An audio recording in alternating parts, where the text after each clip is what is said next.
الحمد لله رب العالمين سبحان الله والعاقبة للمتقين سبحان الله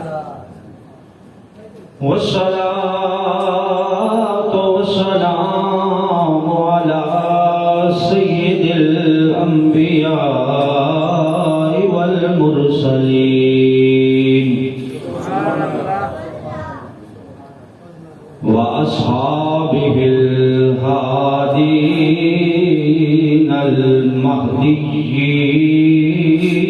المهديين سبحان الله وعلى آله الطيبين الطاهرين سبحان الله وأولياء ملته وعلماء أمته وأهل سنته أجمعين سبحان الله أما بعد فأعوذ بالله من الشيطان الرجيم سبحان الله بسم الله الرحمن الرحيم سبحان الله إنا فتحنا لك فتحا مبينا وقال الله تعالى في مقام آخر لقد رضي الله عن المؤمنين إذ يبايعونك تحت الشجرة آمنت بالله صدق الله مولانا العظيم وصدق رسوله النبي الكريم الأمين الصلاة والسلام عليك يا رسول الله وعلى آلك وأصحابك يا حبيب الله الصلاة والسلام عليك يا شفيع المذنبين وعلى آلك وأصحابك يا خاتم النبيين مولاي صل وسلم دائما أبدا على حبيبك خير الخلق كلهم مولاي صل وسلم دائما أبدا على حبيبك خير الخلق كلهم يا ربي بالمصطفى بلغ مقاصدنا يا ربي بالمصطفى بلغ مقاصدنا واغفر لنا ما مضى يا واسع الكرم مولاي صل وسلم دائما أبدا على حبيبك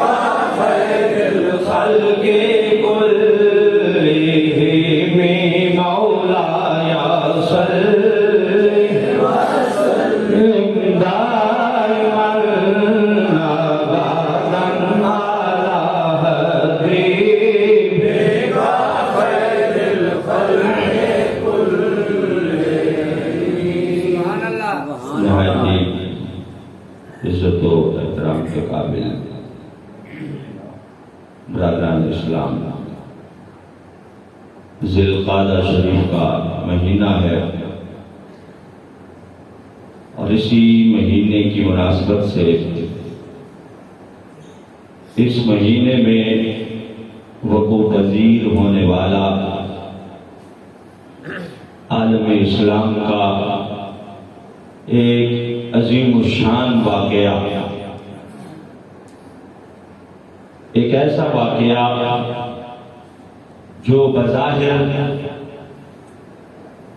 اپنی شرائط کے پیش نظر مسلمانوں کے حق میں نظر نہیں آتا تھا، لیکن اتنا عظیم الشان تھا کہ اللہ نے اس واقعے کو قرآن میں فتح مبین قرار دیا،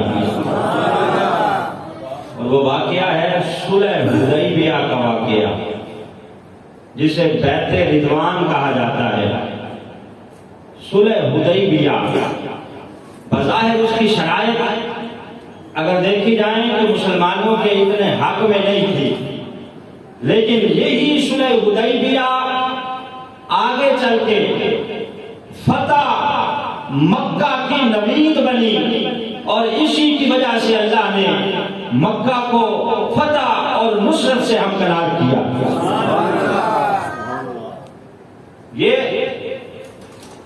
بظاہر دیکھنے میں اگرچہ مسلمانوں کے حق میں نہیں تھا، لیکن اللہ رب العزت کا وعدہ ہے کہ ہر حال میں وہ دین اسلام کو باقی ادیان پر غالب فرمائے گا۔ اللہ فرماتا ہے وَالَّذِي أَرْسَلَ رَسُولَهُ بِالْهُدَىٰ وَدِينِ الْحَقِّ لِيُظْهِرَهُ عَلَى الدِّينِ كُلِّهِ، کہ اللہ وہ ہے جس نے رسول رحمت صلی اللہ علیہ وسلم کو ہدایت کے ساتھ اور حق کے ساتھ بھیجا، کس لیے؟ تاکہ دین اسلام کو باقی ادیان پر غلبہ عطا فرمائے، اس کو ظاہر کر دے۔ وَلَوْ كَرِهَ الْمُشْرِكُونَ، اگرچہ یہ بات مشرکوں کو پسند نہیں ہے کہ دین غالب آئے، یہ سربلند ہو اور دین کا جھنڈا اونچا لہرائے، اگرچہ مسلمانوں کے علاوہ کسی کو یہ بات پسند نہیں، لیکن اللہ فرماتا ہے میرا وعدہ ہے ہر حال میں اگر بلند رہے گا تو وہ دین اسلام بلند رہے گا۔ اللہ اسی کو عزت عطا فرمائے گا۔ یہی وجہ ہے کہ بعض اوقات حالات ایسے ہوئے کہ دیکھنے والے نے دیکھا کہ ابھی مسلمان ختم ہو جائیں گے، مٹ جائیں گے، ان کا نام اور نشان تک نہیں رہے گا، لیکن اللہ رب العزت نے کفار کی چالوں اور ان کے بچھائے ہوئے جالوں کو ان کے لیے ہی ذلت کا سامان بنایا اور مسلمانوں کو عزتوں سے ہمکنار فرمایا۔ کفار کے اپنے بچھائے ہوئے جال انہی کے گلوں کے پھندے بنے، اللہ نے عزت عطا فرمائی تو اسلام کو عطا فرمائی اور بانی اسلام کو عطا فرمائی۔ اللہ رب العزت اسلام کو غالب کرنے کے لیے کسی کا محتاج نہیں ہے۔ اللہ فرماتا ہے کہ وَلِلَّهِ جُنُودُ السَّمَاوَاتِ وَالْأَرْضِ، زمین و آسمان کے جتنے لشکر ہیں یہ سارے اللہ کی ملکیت ہیں، اللہ کی ملکیت ہے۔ وَقَالَ اللَّهُ عَزِيزًا حَكِيمًا، اور اللہ غالب حکمت والا ہے، یہ سارے لشکر اسی کے ہیں، وہ کسی کا محتاج نہیں، ساری دنیا اس کی محتاج ہے۔ وہ چاہتا ہے تو ذرے کو آفتاب بنا دیتا ہے اور چاہتا ہے تو آفتاب کو ذرہ بنا دیتا ہے۔ اللہ رب العزت ہے جو عزت عطا کرنے والا ہے اور مقام عطا کرنے والا ہے۔ تو صلح حدیبیہ کی طرف آتے ہیں۔ یہ واقعہ تاریخ اسلام کا ایسا واقعہ ہے کہ جس کی وجہ سے اللہ نے مسلمانوں کو عزت عطا فرمائی اور فتح نصرت سے ہمکنار فرمایا، اور قرآن نے اسے فتح مبین کے ساتھ یاد فرمایا ہے۔ اِنَّا فَتَحْنَا لَكَ فَتْحًا مُبِينًا، اللہ فرماتا ہے بے شک ہم نے آپ کو واضح فتح عطا فرمائی، واضح فتح عطا فرمائی۔ ہجرت کا 6واں سال ہے، 6 سال گزر چکے ہیں نبی پاک صلی اللہ علیہ وسلم کو مکہ چھوڑے، اپنا گھر چھوڑے، اپنا آبائی وطن چھوڑے، اور جہاں بندہ پیدا ہوا ہوتا ہے، جہاں اس کا لڑکپن گزرا ہوتا ہے، جہاں بچپن گزرا ہوتا ہے، خدا کی قسم ہے میں کہا کرتا ہوں کہ بندہ پیرس بھی چلا جائے، بڑے عظیم الشان ملک میں چلا جائے، لیکن وہ گلیاں اسے بھولتی نہیں ہے جہاں اس کا بچپن گزرا ہوا ہوتا ہے۔ ایسے ہی ہے کہ نہیں؟ جہاں اس نے بچپن گزارا ہوتا ہے، لڑکپن گزارا ہوتا ہے، وہ اگرچہ چھوٹا سا قصبہ ہی ہے، سہولت وہاں کوئی نہیں، لیکن اس کے ہر وقت نظروں کے سامنے ہوتا ہے اور دل چاہتا ہے کہ دوبارہ میں جاؤں اور جا کے اپنا آبائی وطن دیکھوں۔ اور پھر وہ تو شہر بھی شہر مکہ تھا، معمولی شہر نہیں تھا جو نبی پاک نے چھوڑا تھا۔ جب چھوڑا تھا سرکار مدینے کی طرف جا بھی رہے تھے، مڑ مڑ کے پیچھے دیکھ بھی رہے تھے، بیت اللہ کو دیکھ کے، مکہ کو دیکھ کے، اللہ کے گھر کو دیکھ کے آپ خطاب کر رہے تھے کہ اے مکہ تیری خوشبو مجھ میں سرایت کر چکی ہے، میں تجھے کبھی چھوڑ کے نہ جاتا اگر مکہ والے مجھے مجبور نہ کرتے، صرف اس لیے چھوڑ کے جا رہا ہوں کہ میری قوم نے مجھے مجبور کر دیا ہے۔ اے مکہ تیری خوشبو مجھ میں بس گئی ہے، سرایت کر گئی ہے۔ 6 سال گزرے ہیں مکہ چھوڑے ہیں، انہی 6 سالوں میں غزوہ بدر بھی ہوا، غزوہ احد بھی ہوا، غزوہ احزاب بھی ہوا، بڑی بڑی جنگیں ہوئی، اللہ نے مسلمانوں کو فتح عطا فرمائی، لیکن سرکار دو عالم صلی اللہ علیہ وسلم مکہ یاد آتا ہے تو آنکھیں چھما چھم برسنا شروع کر دیتی ہے، اپنا آبائی شہر اور اللہ کا گھر یاد آتا ہے تو دل چاہتا ہے کہ دوبارہ موقع بنے میں اپنے صحابہ کے ساتھ جاؤں اور جا کے اللہ کے گھر کا طواف کروں۔ شب و روز اسی محبت میں گزرتے ہیں، اور من احب شیئا اکثر ذکرہ ہوگا، بندے کو جس سے محبت ہوتی ہے اکثر اسی کا ذکر کرتا ہے۔ یہاں تک کہ 6 ہجری آ گئی، نبی جو پاک رات کو سوئے ہیں، خواب آیا ہے، اور خواب بڑا لاجواب آیا ہے۔ خواب کیا آیا ہے؟ آپ خواب میں دیکھ رہے ہیں کہ آپ بڑی شان و شوکت کے ساتھ اللہ کے گھر میں داخل ہوئے ہیں، احرام باندھا ہوا ہے، آپ نے عمرہ کیا ہے، اور پھر آپ نے اور آپ کے ساتھ جو لوگ ہیں انہوں نے حلق کروایا ہے، بعض نے قصر کروایا ہے۔ آپ نے خواب دیکھا کہ ہم اللہ کے گھر کا طواف کر رہے ہیں، عمرہ کر رہے ہیں۔ اس خواب کو قرآن نے بھی بیان کیا ہے، لَقَدْ صَدَقَ اللَّهُ رَسُولَهُ الرُّؤْيَا بِالْحَقِّ، کہ قریب اللہ آپ کے اس خواب کو سچا کر دے گا جو آپ نے دیکھا ہے۔ اس کا ذکر سورہ فتح کے اندر اللہ نے فرمایا ہے۔ تو نبی پاک صلی اللہ علیہ وسلم نے خواب دیکھا کہ میں اللہ کے گھر کا طواف کر رہا ہوں، عمرہ کر رہا ہوں۔ صبح اٹھ کے صحابہ سے کہا کہ صحابہ میں نے یہ خواب دیکھا ہے، یار میں نے پہلے بھی کہا تھا کہ یہ بچے کیوں یہاں رس لگائی ہے، بیٹا آپ نے کیوں رس لگائی ہے؟ کوئی آ رہا ہے، کوئی جا رہا ہے، آپ باہر چلے جاؤ، بڑے اب آپ کو اندر آنے دو جگہ ہے، چلو بیٹا باہر شاہ توجہ میری طرف بھی۔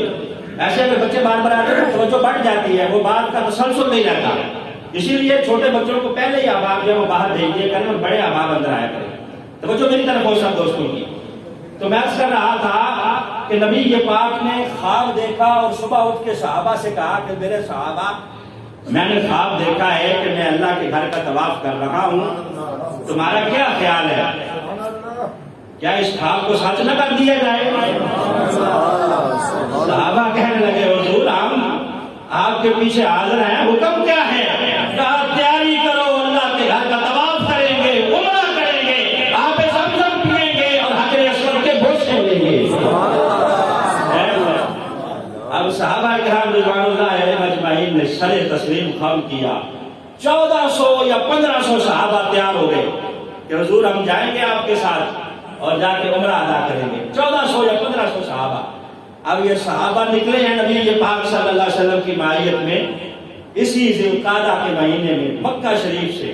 7 قربانیوں کے جانور بھی ہیں کہ وہاں عمرہ کر کے جانور جو ہے وہ قربان کریں گے، اور اس وقت یہ عرب کا رواج تھا، جو قربانی کا جانور ہوتا تھا اس کے گلے میں ایک خاص قسم کا کپڑا باندھ دیا جاتا تھا، جس طرح ہم آج کل جو جانور ہوتے ہیں ان کے گھروں میں ہار ڈال دیتے ہیں تاکہ پتہ چل جائے کہ یہ قربانی کا جانور ہے۔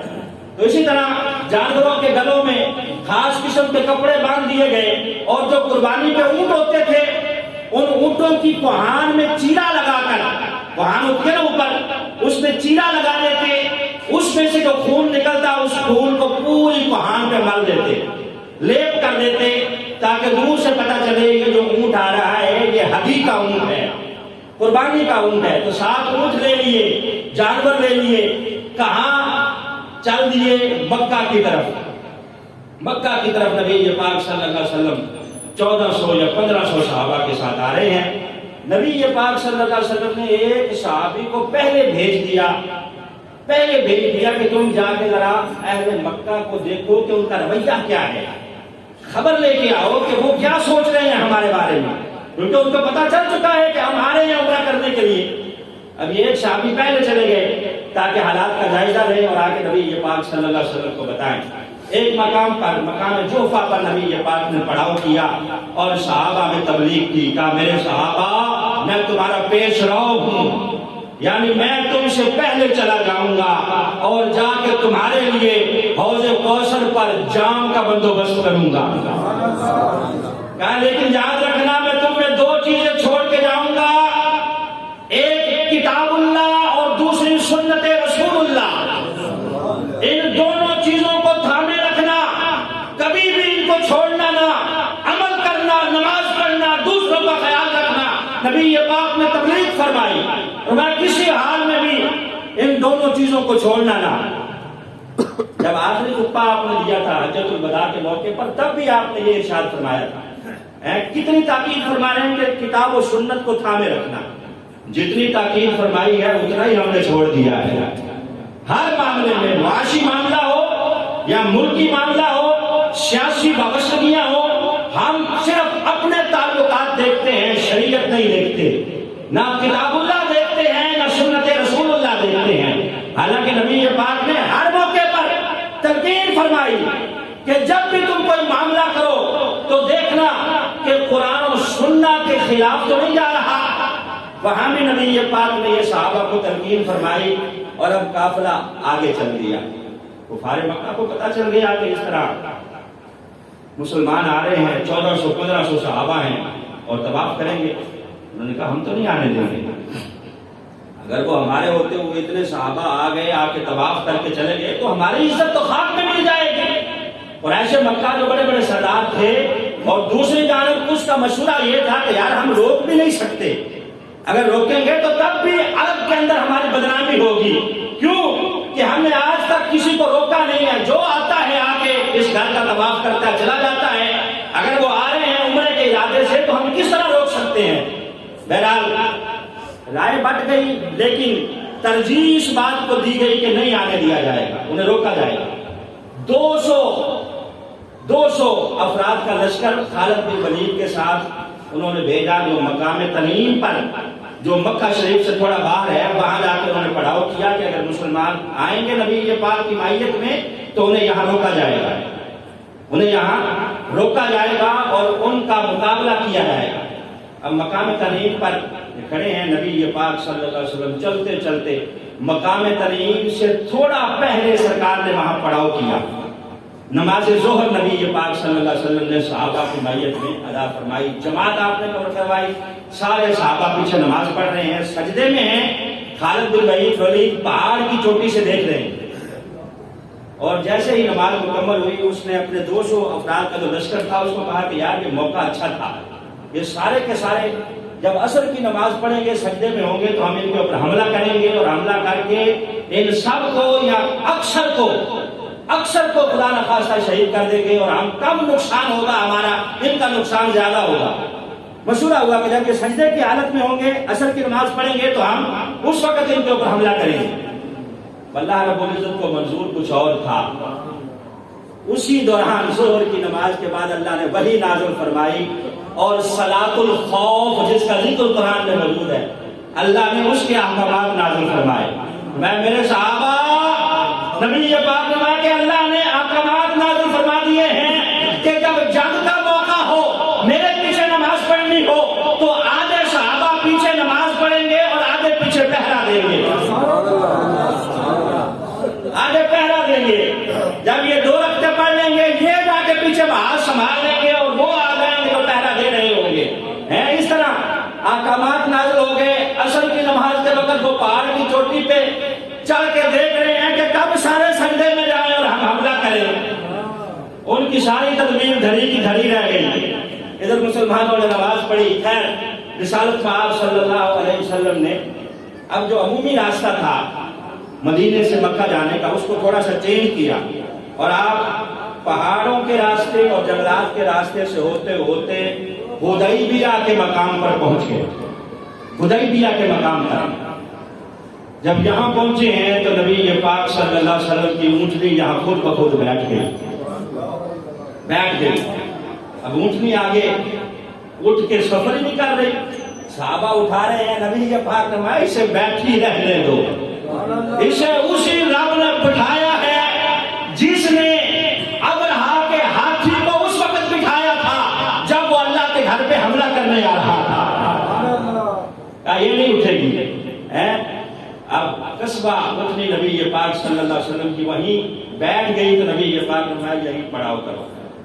رسالت میں آپ صلی اللہ علیہ وسلم کی تو اونٹنی بھی جانتی ہے کہ یہی ٹھہرنا ہے۔ جب آپ ہجرت کر کے مدینے آئے تھے نا تو مدینے والوں کا خیال تھا کہ میرے گھر سرکار ٹھہرے، میرے گھر ٹھہرے۔ میں نہیں، جہاں ہماری اونٹنی ٹھہرے گی ہم وہیں ٹھہریں گے۔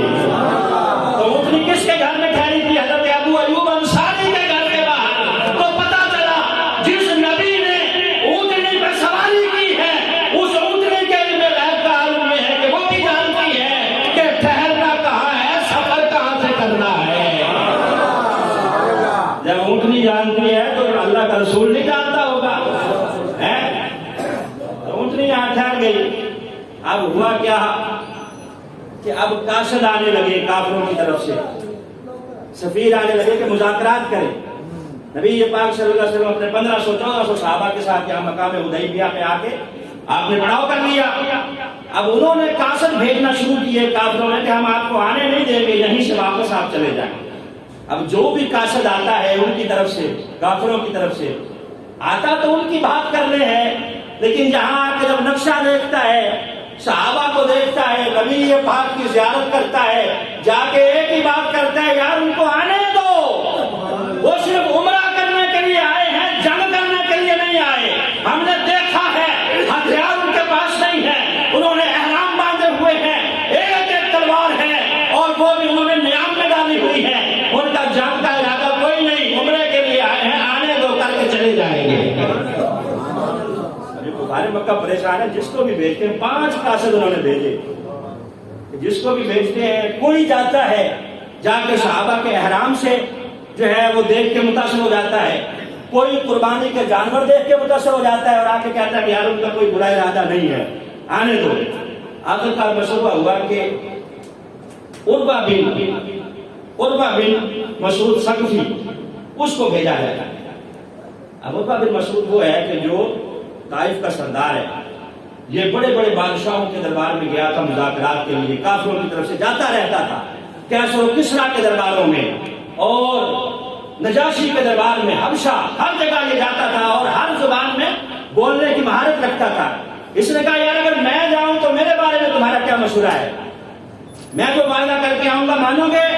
کہا جاؤ ہم تجھے اختیار دیتے ہیں، تم جاؤ، ہمیں تجھ پہ بھروسہ ہے، پورا اختیار لے کے اس نے کہا کہ مجھے جانے دو، میں بات کر کے آتا ہوں۔ اب یہ عربہ بن مسعود ثقفی جب آتا ہے، نبی پاک صلی اللہ علیہ وسلم کو دیکھتا ہے، سرکار بیٹھے ہیں صحابہ کے ساتھ ہیں، تو اس نے آ کے نبی پاک صلی اللہ علیہ وسلم کے ساتھ بات چیت شروع کی۔ جب بات چیت شروع کی نا، بولنے کا بڑا ماہر تھا، آواز ذرا ہلکی سے جب اونچی ہوتی نا تو صحابہ کہتے ہو اپنی آواز نیچے رکھ، آج تک گفتگو کا تجھے پتہ نہیں ہے کس سے مخاطب ہے؟ اللہ کے رسول سے مخاطب ہے۔ ٹھیک ہے تم ماہر بھی ہے، بولنا جانتا ہے، لیکن یہ اللہ کے رسول ہے، ان کے ادب کا تقاضا یہ ہے کہ تیری گفتگو نیچی ہو اور ان کی آواز سے تیری آواز اگر بلند ہوئی تو تیری زبان کاٹ کے رکھ دیں گے۔ خبردار اگر آپ تمہیں آواز بلند کی۔ اب یہ نبی پاک صلی اللہ علیہ وسلم سے بات کر رہا ہے، کہہ رہا ہے کہ جناب اب دیکھیں آپ جن کو ساتھ لے کے آئے ہیں، یہ کوئی کسی قبیلے کا، کوئی کسی قبیلے کا، اب آپ ان کے ساتھ آ کے مکے میں اپنے رشتہ داروں کے ساتھ لڑیں گے؟ مکے میں آ کے آپ قریش کے ساتھ لڑیں گے جو آپ کے قبیلے کے بھی ہیں اور آپ کے رشتہ دار بھی وہاں ہیں. یہ کوئی کسی قبیلے کا ہے جو کسی قبیلے کا, یہ آپ کا ساتھ نہیں دیں گے, چھوڑ جائیں گے. اس نے یہ کہا, عروہ بن مسعود ثقفی نے, حضرت صدیق اکبر پاس ہی بیٹھے تھے, جوش کے ساتھ کھڑے ہو گئے. کھڑے ہو کے کہا خاموش, جو انہوں نے کہا میں صرف اس کا خلاصہ پیش کروں نا. خاموش, اپنی زبان باندھ رکھ, تیرا جو کام ہے تو وہ کر. جا, جو طائف میں پڑے ہوئے تیرے جھوٹے خدا ہیں لات و منات, جا کے ان کی شرمگاہیں چاک, جو تیرا کام ہے وہ کر. تو نے یہ جرأت کیسے کی کہ یہ کہے کہ ہم ساتھ نہیں دیں گے؟ ہم مرنا بھی جانتے ہیں, مارنا بھی جانتے ہیں.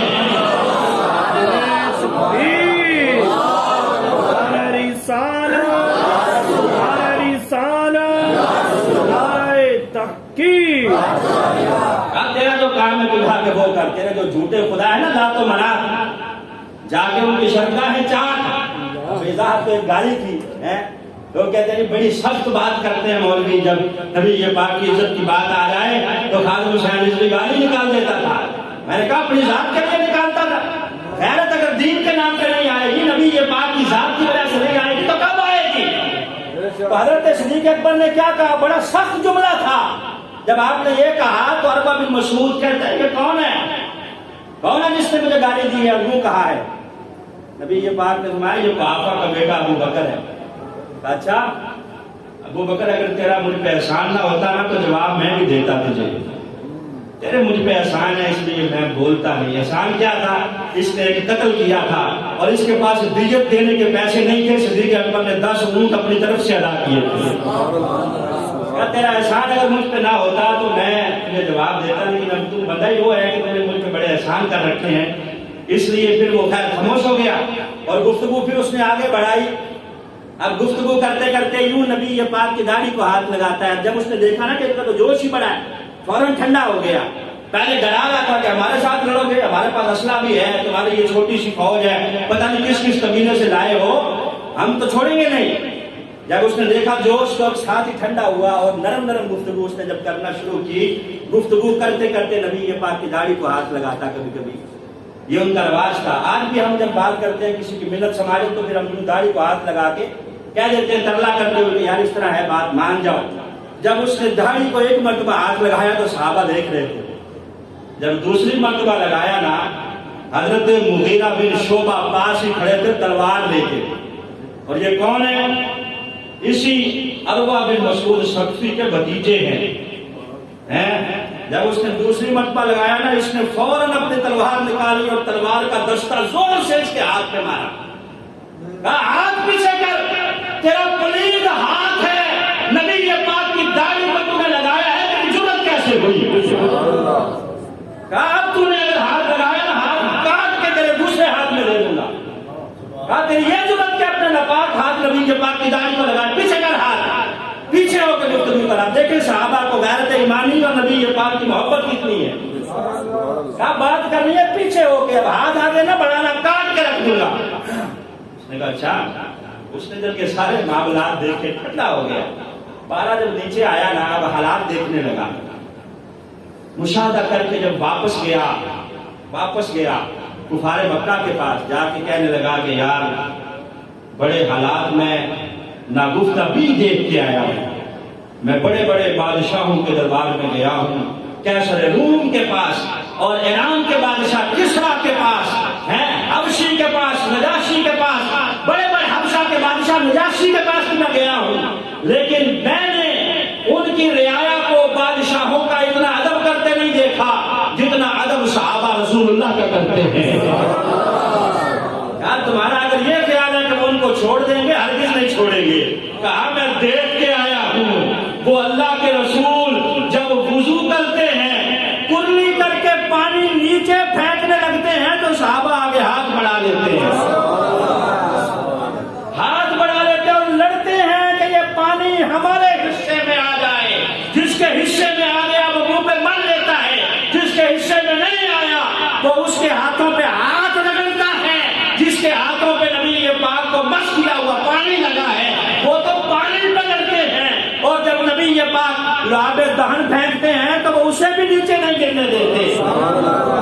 کہتا یار میں دیکھ آیا ہوں, میں نے ایسی محبت دیکھی ہے, میں نے بادشاہوں کو نہیں دیکھا کہ رعایا ان کی ایسے ادب کرے اور محبت کرے. کہا وہ تو ان کو لعاب دہن بھی نیچے نہیں پھینکنے دیتے. جب تھوک مبارک نبی یہ پاک پھینکتے ہیں تو صحابہ آگے ہاتھ کر لیتے ہیں. جب سرکار گفتگو کر رہے ہوتے ہیں سارے صحابہ کی گردنیں جھکی ہوتی ہیں, اور ادب کا تقاضا یہ ہے کہ جب نبی یہ پاک کی طرف دیکھنے لگتے ہیں تو وہ زیادہ دیر تک دیکھتے نہیں ہیں, فوراً گردن جھکا لیتے ہیں. جب سرکار گفتگو شروع کرتے ہیں سارے خاموش ہو جاتے ہیں. کہا ان سے لڑنے کی ضرورت نہ کرنا, انہیں آنے دو, ان کا جائز مطالبہ ہے, عمرہ کرنے آئے ہیں کر کے چلے جائیں گے. اب یہ سارے کے سارے خلاف ہو گئے عقبہ بن مسعود ثقفی کے. یار تو نے تو ہماری وکالت کرنی تھی اور تو ان کی وکالت کر رہا ہے. خیر یہ ناراض ہوئے اور ناراض ہو کے عقبہ بن مسعود ثقفی طائف چلے گئے. بعد میں انہوں نے کلمہ پڑھ لیا تھا اور نبی یہ پاک کے صحابی بن گئے, طائف چلے گئے. اب ہوا یہ کہ ادھر کافی دیر تک کافروں نے جب سفیر نہ بھیجا تو نبی یہ پاک نے سوچا کہ عثمان غنی کو ہم اپنا سفیر بنا کے بھیجتے ہیں کہ یہ جائیں اور جا کے ان سے مذاکرات کریں, کیونکہ عثمان غنی کی وہاں رشتہ داری بہت زیادہ تھی. پتہ تھا کہ ان کو کوئی نقصان نہیں ہوگا, ان کا قبیلہ بڑا ہے, لوگ ان کا ادب کرتے ہیں, کیونکہ آپ غنی ہیں, مال و دولت کی کثرت کی وجہ سے بھی ان کا ادب کرتے ہیں, ویسے بھی ان کا ادب کرتے ہیں کہ یہ غریبوں کا خیال رکھنے والے ہیں. میں عثمان تم جاؤ اور جا کے کفار مکہ کو بتاؤ کہ ہم صرف عمرہ کرنے آئے ہیں, کر کے چلے جائیں گے, لڑنے کا ہمارا ارادہ نہیں ہے, ہمیں آنے دیا جائے. حضرت عثمان غنی رضی اللہ تعالیٰ عنہ سفیر بن کے جب جا رہے ہیں نا, اب سارے صحابہ دیکھ رہے ہیں. جب چلے گئے تو کہا یار صحابہ تم کیوں پریشان ہو؟ کہا حضور ہم سے تو عثمان ہی اچھا ہے, وہاں جائے گا, جا کے اللہ کے گھر کا طواف کرے گا, ہم تو یہاں بیٹھے ہیں اور یہ مزے لے گا, طواف بھی کرے گا, حجر اسود کے بوسے بھی لے گا اور آپ زمزم بھی پیے گا. نبی یہ پاک نے تمہارا کیا خیال ہے, عثمان میرے بغیر عمرہ کر لے گا؟ کہا یہ تم نے سوچا بھی کیسے کہ عثمان میرے بغیر طواف کرے؟ کہا نہیں کرے گا. اچھا, اور ہوا بھی یہی. حضرت عثمان گئے وہاں, جا کے ان کو سمجھایا. انہوں نے کہا یار عثمان تو ہمارا رشتہ دار ہے, یہ لے چابی, اللہ کے گھر کے اندر جا کے نوافل پڑھ, طواف کر, حجر اسود کے بوسے لے, آب زمزم پی, جو کرنا ہے کر, تجھے ہم نہیں روکتے, لیکن تیرے نبی کو اجازت نہیں ہے. آپ نے فوراً چابی پکڑ کے کہا پکڑو اپنی چابی, پکڑو چابی. عثمان وہ طواف ہرگز نہیں کرے گا جس میں میرے آقا مولا موجود نہیں ہوں گے, کیونکہ ان کے طفیل حج بھی خدا نے کرا دیے. اصل الاصول حاضری اس پاک در کی ہے. یہ جو طواف اور عمرے ہیں یہ اللہ نے انہی کے طفیل ہمیں عطا فرمائے ہیں. اور اقبال کہتے ہیں کہ ازل سے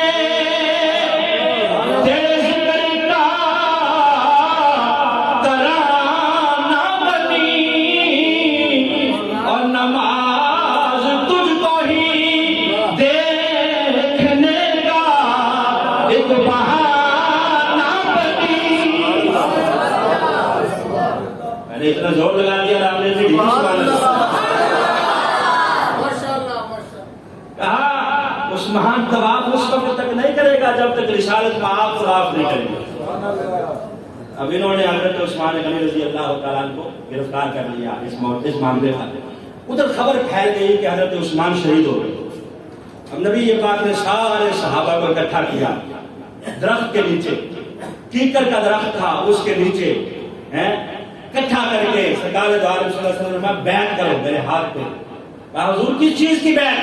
کہا اگر واقعی عثمان غنی شہید ہو گئے ہیں تو ہم ان کا بدلہ لیے بغیر یہاں سے نہیں جائیں گے, خون کا آخری قطرہ بہائیں گے, اگرچہ ہمارے پاس اسلحہ نہیں ہے, ہم آخری وقت تک لڑیں گے, اور اگر عثمان شہید ہو گئے ہیں ہم ان کا بدلہ لے کے یہاں سے جائیں گے. یہ تم سب بیعت کر رہے ہو؟ ساتھ ہی نبی پاک نے اپنے سیدھے ہاتھ کو اٹھا کے سارے صحابہ کے ہاتھوں پہ رکھا, کہا عثمان کی طرف سے میں بیعت کر رہا ہوں.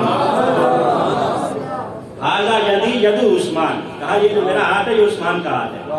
لوگ کیا کہتے ہیں نبی پاک کو پتہ ہی نہیں تھا کہ عثمان شہید ہو گئے ہیں کہ زندہ ہے, اس لیے بیعت لی ہے. تو میں نے کہا نبی پاک نے جو عثمان کی طرف سے بیعت لی یہ کس کی طرف اشارہ ہے؟ یہ اسی کی طرف اشارہ ہے کہ عثمان زندہ ہے، بیعت زندہ کی لی جاتی ہے اور عثمان کی طرف سے بیعت میں کر رہا ہوں۔ آزا یدی ید عثمان، یہ عثمان کا ہاتھ ہے جو تم سب کے ہاتھوں کے اوپر ہے۔ جب نبی پاک نے یہ فرمایا کہ تمہارے ہاتھوں پہ یہ جو میرا ہاتھ ہے یہ عثمان کا ہاتھ ہے، اللہ نے جبرائیل کو بھیجا، کہا جاؤ جا کے اعلان کرو ید اللہ فوق ایدیہم، ان صحابہ کے ہاتھوں پہ محبوب یہ جو ہاتھ ہے یہ تیرا ہاتھ نہیں ہے بلکہ اللہ کا ہاتھ ہے۔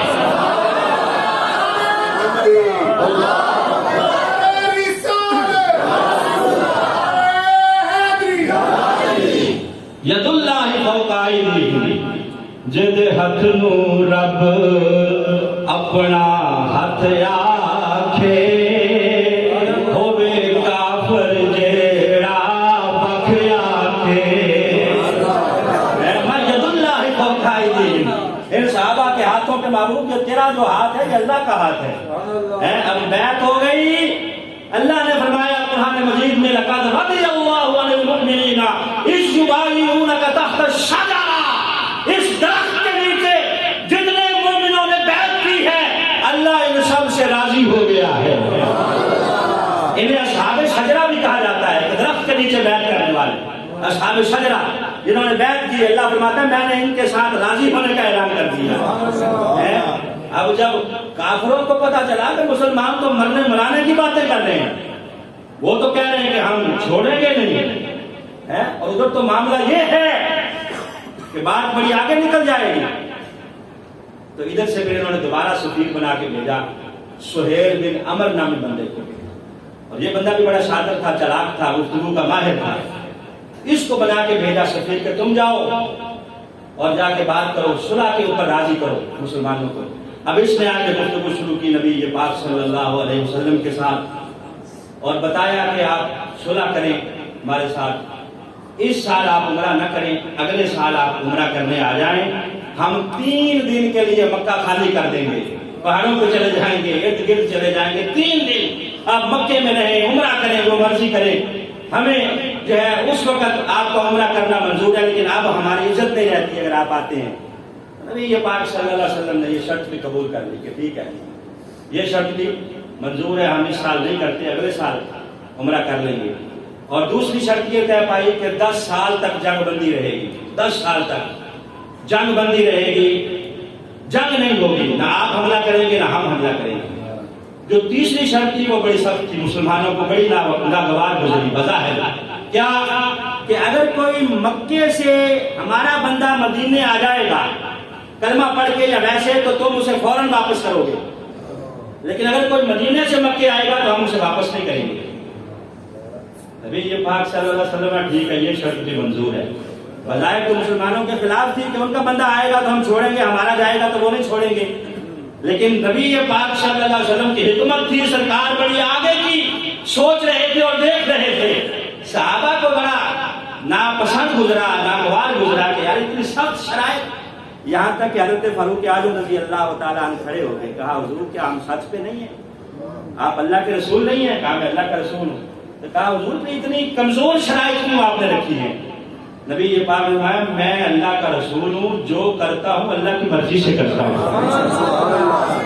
اللہ کی مرضی اسی میں ہے، مان جاؤ اسی میں اللہ کی مرضی ہے۔ حضرت فاروق اعظم بظاہر تو یہاں سے اٹھ کے چلے گئے، دل مطمئن نہیں ہوا، کہا ذرا صدیق اکبر سے جا کے بات کروں۔ حضرت صدیق اکبر بڑے مطمئن ہیں اور اپنے خیمے میں بیٹھے کھجوریں کھا رہے ہیں، ان کے پاس آ گئے، کہا یار نبی یہ پاک نے یہ شرائط جو ہے ان کی قبول کی ہیں کہ ہم حق پہ نہیں ہیں، کہا حق پہ ہیں، کہا پھر ان کو سخت شرائط رکھنی چاہیے تھی۔ حضرت صدیق اکبر نے کہا خاموش، وہ اللہ کے رسول ہیں، جو کرتے ہیں اس کی مرضی سے کرتے ہیں۔ کہا یار انہوں نے تو کہا تھا کہ ہم عمرہ کریں گے عنقریب جا کے، کہا یہ کہا تھا نا کہ ہم عنقریب کریں گے، یہ تو نہیں کہا تھا کہ اسی سال کریں گے، آئندہ سال کر لیں گے، کوئی بات نہیں، جو نبی پاک نے طے کر دیا ہے وہ کر دیا ہے۔ صدیق اکبر رضی اللہ تعالیٰ نے مہر لگا دی کہ اے عمر جاؤ، جا کے سر تسلیم خم کرو، جو رسول اللہ نے کیا ہے اللہ کی مرضی سے کیا ہے۔ اب حضرت فاروق اعظم نے یہاں یہ بات تو کر دی تھی، لیکن کہتے ہیں ساری زندگی مجھے پچھتاوا رہا، یار میں نے بات کیوں کی، حالانکہ مجھے کرنی نہیں چاہیے تھی، نبی یہ بات نے جو کر دیا تھا مجھے بھی سر تسلیم خم کرنا چاہیے تھا ساری زندگی۔ کہتے ہیں مجھے پچھتاوا رہا۔ حضرت صدیق اکبر مطمئن بیٹھے ہیں کہ نبی یہ بات نے جو کیا ہے بس ٹھیک ہے۔ جب معاہدہ لکھا جانے لگا، تحریری شکل دی جانے لگی، تو لکھوایا نبی پاک صلی اللہ علیہ وسلم نے کہ اوپر لکھو بسم اللہ الرحمن الرحیم۔ جب سرکار نے یہ لکھوایا تو وہ سہیل بن عمر، میں نے کہا بڑا شاطر بندہ تھا، اس نے کہا اللہ کو تو ہم جانتے ہیں کہ رحمان اور رحیم کون ہے، یہ نہیں ہم نے لکھوانا، صرف اتنا لکھو بسم اللہ، بسم اللہ، بس اللہ کے نام سے، آگے کچھ نہیں لکھنا۔ ابھی یہ پاک صلی اللہ علیہ وسلم نے کوئی بات نہیں، اتنا لکھ لو بسم اللہ، اللہ کے نام سے۔ آگے لکھا گیا کہ ہاکذا محمد الرسول اللہ صلی اللہ علیہ وسلم و سہیل بن عمر، کہ یہ معاہدہ محمد الرسول اللہ اور سہیل بن عمر کے درمیان ہے۔ جب آپ نے محمد الرسول اللہ کا لفظ لکھایا تو یہ پھر کھڑا ہو گیا، بندہ بڑا ماہر تھا، چلاک تھا، کہا جناب یہاں محمد الرسول اللہ نہ لکھواؤ بلکہ محمد بن عبداللہ لکھواؤ، اسی چیز کا تو جھگڑا ہے، ہم آپ کو اللہ کا رسول نہیں مانتے، یہ معاہدہ ہمارے پاس بھی جانا ہے، اور بازار اس کی بات ویلڈ بھی تھی کہ ہم نے بھی اس کے اوپر دستخط کرنے ہیں، اگر ہم نے آپ کو اللہ کا رسول مان لیا تو پھر جھگڑا کس چیز کا، اللہ کا رسول نہیں بلکہ اتنا لکھو کہ محمد بن عبداللہ۔ حضرت علی تھے معاہدہ لکھنے والے، نبی یہ پاک نے علی یار یہ محمد الرسول اللہ کی بجائے محمد بن عبداللہ کر دو۔ اب حضرت علی کھڑے ہیں، کہا حضور میرا ہاتھ شل ہو جائے اگر میں آپ کا نام کاٹوں گا، میری جرت کیسے ہو کہ میں آپ کا نام کاٹوں، لکھ دیا ہے تو لکھ دیا ہے حضور، میں کاٹ دوں گا نہیں۔ پتہ نہیں کس طرح لوگ یا رسول اللہ لکھا ہوا مسجدوں سے مٹا دیتے ہیں، ان کے ہاتھ شل نہیں ہوتے۔ حضرت علی نے کہا کہ میری یہ جرت نہیں ہے حضور، آپ کا نام میں نے لکھ دیا ہے محمد رسول اللہ، تو اب لکھا گیا ہے، میں نہیں مٹا سکتا ہے، بظاہر حکم تھا نبی یہ پاک کا، حکم کو کہا کہ حضور بس ادب یہی ہے کہ میں نہیں مٹاؤں گا، نبی یہ پاک میں ادھر کرو میری طرف، آگے کیا سرکار نے خود وہاں قلم پھیر کے لکھ دیا محمد بن عبداللہ۔ نبی یہ پاک نے خیر وہ ساری شرائط ان کی مان کر معاہدہ کیا، اسی معاہدے کو بیعت رضوان کہتے ہیں، صلح حدیبیہ کہتے ہیں۔ بظاہر یہ جو معاہدہ ہوا مسلمانوں کے اتنا حق میں نہیں تھا، اللہ نے قرآن کی آیات نازل فرمائی، اِنَّا فَتَحْنَا لَكَ فَتْحًا مُبِينًا، مسلمانوں مبارک ہو یہ فتح مبین ہے، روشن فتح ہے۔ جب یہ اعلان ہوا تو صحابہ سوچ میں پڑ گئے کہ یہ فتح کس طرح ہے، یہاں تک کہ ایک صحابی نے پوچھ لیا کہ حضور واقعی یہ فتح ہے، کہا ہاں فتح ہے، اس کا نتیجہ تم آگے چل کے دیکھو گے۔ اب وہ تو شک تھی نا کہ ان کا بندہ اگر کوئی آ جائے گا تو ہم چھوڑیں گے، ہمارا بندہ اگر جائے گا تو وہ چھوڑیں گے، ان کا آئے گا تو ہم چھوڑ دیں گے، وہ نہیں چھوڑیں گے۔ ابھی معاہدہ لکھا جا رہا تھا، ابو جندل نامی صحابی جو ان کی قید میں تھا، اور سہیل بن عمر جو معاہدہ کرنے آیا ہے اس کا بیٹا تھا، اس نے اپنے گھر میں قید کر کے رکھا ہوا تھا کلمہ پڑھنے کی وجہ سے صرف۔ یہ ابو جندل رضی اللہ تعالیٰ عنہ وہاں سے نکلتے ہوئے پاؤں میں بیڑی پڑی ہوئی ہے اور گھسیٹتے یہاں صلح حدیبیہ کے مقام پہ اپنے آپ کو لے آئے، کہا حضور میں بڑی مشکل سے بچ کے آیا ہوں، مجھے تو یہ کافر مار دیں گے، میں نے کلمہ پڑھا ہے، میرا صرف جرم اتنا ہے، اس کے پاداش میں مجھے مارتے ہیں اور باندھ کے رکھا ہوا ہے۔ کہا حضور اب میں آ گیا ہوں، خدا کے لیے مجھے ان کے حوالے نہ کیا جائے۔ اب سہیل بن عمر کہنے لگا کہ معاہدہ ہو گیا ہے، آپ کا کوئی بندہ اگر آئے گا تو آپ چھوڑیں گے، اس معاہدے کے پیش نظر آپ کو اسے چھوڑنا پڑے گا، میرے ساتھ بھیجنا پڑے گا۔ اب نبی کے پاک صلی اللہ علیہ وسلم یہاں مجبور ہو گئے، کہا یار ابو جندل اب ہم نے معاہدہ کر دیا ہے تو معاہدے کا پاس اسی میں ہے کہ ہم تجھے ان کے حوالے کریں، جاؤ تم ان کے ساتھ۔ جب یہ کہا تو آپ نے قمیض اتار دی اپنی، چیخنا شروع کر دیا، کہا یار یہ دیکھو میرے جسم پہ نشان کتنے ہیں، دیکھو مجھے مار مار کے انہوں نے کتنا زخمی کیا ہوا ہے، دیکھو لاشیں کتنی پڑی ہوئی ہیں، صحابہ کا دوبارہ ان کسائیوں کے حوالے مجھے کرو گے، کیا دوبارہ مجھے بھیجو گے ان کے ساتھ؟ نبی یہ پاک نے ابو جندل یار صبر کر، اللہ تیرے لیے راستہ آسان فرما دے گا۔ ہم نے معاہدہ کر دیا ہے تو اب معاہدے کا پاس یہی ہے کہ تجھے ان کے حوالے کرے۔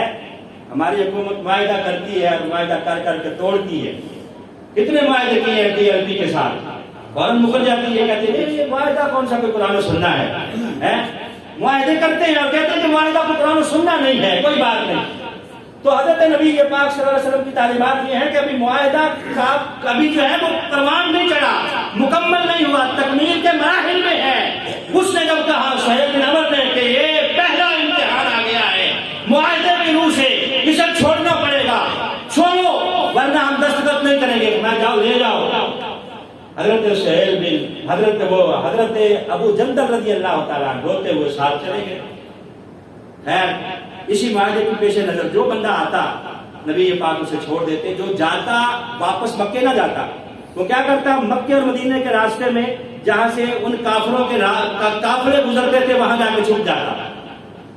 ایک اور صحابی وہاں سے کلمہ پڑھ کے آئے، وہاں سے 2 کافر لینے کے لیے آئے، 2 کافر لینے کے لیے نبی پاک وہاں جاؤ، تلواریں ان کے پاس کی، سرکار نے ساتھ بھیج دیا۔ ایک جگہ پہ وہ ٹھہرے تو وہ صحابی کہنے لگے یار تمہاری تلواریں کتنی اچھی ہیں۔ کہا ہاں ہم اچھی تلواریں رکھتے ہیں۔ کہا یار تلواریں تو بڑی زبردست ہیں۔ کہا ذرا دکھاؤ مجھے تلوار۔ جب اس نے دکھانے کے لیے دی تو وہ صحابی نے دونوں کے گلے کاٹ دیے جو لینے آئے تھے، مار کے دوبارہ نبی پاک صلی اللہ علیہ وسلم کے پاس بھاگ آیا۔ سرکار نے ناراضگی کا اظہار کیا کہ یار تم نے یہ اچھا نہیں کیا، ہم نے معاہدہ کیا ہے تو واپس جاؤ۔ اب ظاہر ہے وہ وہاں بھی واپس نہیں جانا چاہتے تھے، وہ بھی جا کے وہیں چھپ گئے جہاں باقی مسلمان چھپے ہوئے تھے۔ اب یہ تو مسلمان جہاں چھپے تھے ایک بڑا گروہ بن گیا۔ انہوں نے کیا کرنا شروع کیا کہ کافروں کے جو قافلے یہاں سے گزرتے تجارت کے لیے، ان قافلوں کو نقصان پہنچانا شروع کر دیا۔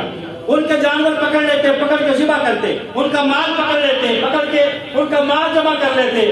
آخرکار وہ کافر تنگ آ گئے، آگے نبی پاک کے آگے ہاتھ باندھے کہ یار یہ معاہدہ ختم کرو، ہمیں منظور نہیں ہے۔ یہ تو شرک ہے، 1 سال بھی نہیں گزرا یہ شرک ختم ہو گئی۔ نبی پاک صلی اللہ علیہ وسلم نے کہا کہ دور کی نگاہیں تھی آپ کی۔ اور پھر جب کافروں کے ساتھ امن کا معاہدہ ہو گیا تھا کہ 10 سال تک جنگ نہیں ہوگی، اب نبی پاک نے کھل کر تبلیغ کرنا شروع کی، یہاں تک کہ آپ نے خطوط لکھنا شروع کیے بادشاہوں کی طرف کہ اسلام میں آ جاؤ، کلمہ پڑھو۔ کبھی کیسر روم کی طرف، کبھی ایران کے بادشاہ کی طرف، کبھی حبشہ کے بادشاہ نجاشی کی طرف خط جا رہا ہے، یہاں تک کہ اسلام پھیلنا شروع ہو گیا۔ 3 مہینے ہوئے تھے، ابھی معاہدہ ہوا ہے، سرکار نے خیبر فتح کر لیا، کیونکہ جنوب کی طرف سے اب کوئی خطرہ نہیں ہے، شمال کی طرف آپ نے اپنے سارے لشکر ڈال دیے، اور خیبر کا کہ وہ جو وادی تھی اور خیبر کا جو قلعہ تھا نبی پاک نے وہ بھی فتح کیا۔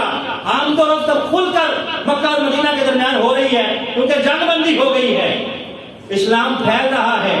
پھیلتے پھیلتے ابھی 2 سال گزرے ہیں، 2 سال، 10 سال تک جنگ بندی رہنی تھی۔ 2 سال گزرے ہیں، جب صحابہ گئے تھے 1500 تھے، 2 سالوں میں 10,000 کا لشکر بن چکا ہے۔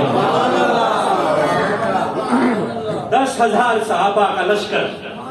خیر کچھ وجوہات کی بنا پر کافروں نے معاہدہ ختم کر دیا۔